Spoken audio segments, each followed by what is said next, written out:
Before dawn, on a July morning in 1917, more than 600 black men stood on the docks of Halifax, Nova Scotia.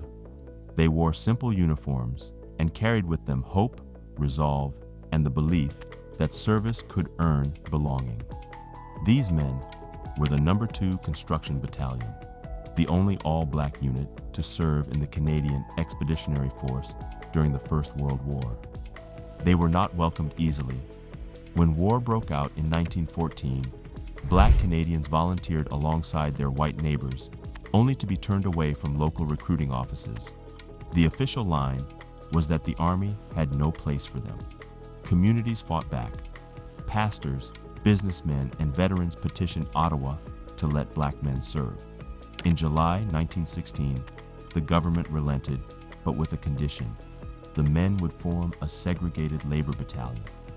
By the summer of 1917, the No. 2 Construction Battalion boarded the SS Southland, bound for Europe.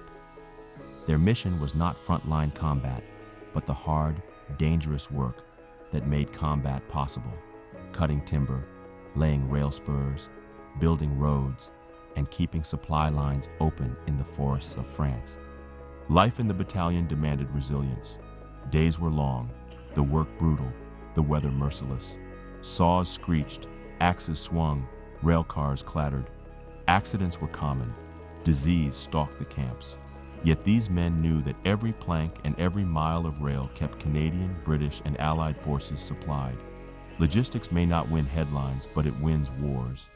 Their chaplain, Reverend William A. White, became a pillar of morale, preaching on Sundays, writing letters for men who could not, and lobbying quietly for fair treatment. Leadership often rested with experienced non-commissioned officers who kept order and pride alive even when recognition was scarce. Coming home brought little fanfare. Many soldiers faced the same barriers they had before the war. Military benefits were uneven. Public acknowledgement was almost non-existent. For decades, the battalion's story survived only in family scrapbooks, church basements, and local parades organized by descendants determined not to let the memory die. In the 1970s and beyond, community historians and families began pressing harder. They unearthed service records, located graves, and demanded Ottawa address this forgotten chapter. That long campaign culminated on July 9, 2022, in Truro, Nova Scotia, when the Government of Canada delivered a historic national apology. Officials publicly acknowledged the systemic racism that forced black Canadians into a segregated battalion and denied them equal opportunity. For families who had preserved paybooks and faded photographs for a century, it was a bittersweet moment of validation. Recognition alone, however, does not change systems. In March 2025, the Department of National Defense and the Canadian Armed Forces announced the creation of a ministerial anti-black racism advisory committee. This body is tasked with helping shape policy, training, recruitment, and promotion to ensure that what happened to the men of No. 2 Construction Battalion is never repeated.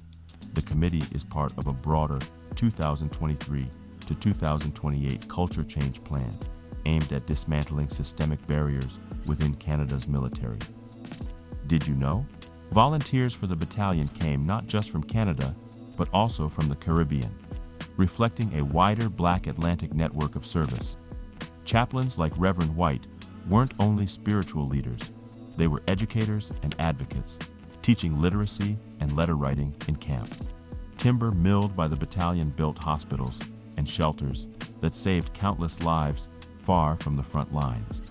And it was the persistence of descendants, not government initiative, that finally secured the 2022 apology. Today, the story of No. 2 Construction Battalion is taught more widely, honored at remembrance events, and recognized in policy reforms. Yet the apology is not a finish line. Real honor requires changing the institution so future Black Canadians can serve with full dignity and opportunity in any trade, at any rank. As you watch, consider, Which essential jobs in your own community go unseen? How should militaries honor those whose work sustains victory but rarely appears in the history books? And what does success look like 5 years after a public apology? The men of No. 2 Construction Battalion answered their nation's call when it was reluctant to answer theirs. More than a century later, Canada is finally listening and taking steps to ensure their struggle shapes a better, more inclusive future for the armed forces. For my Canadian diaspora, I want to tell your story and make sure that it is true. Please leave a comment for any suggestions of any other Black military stories that need to be told. And thanks for watching.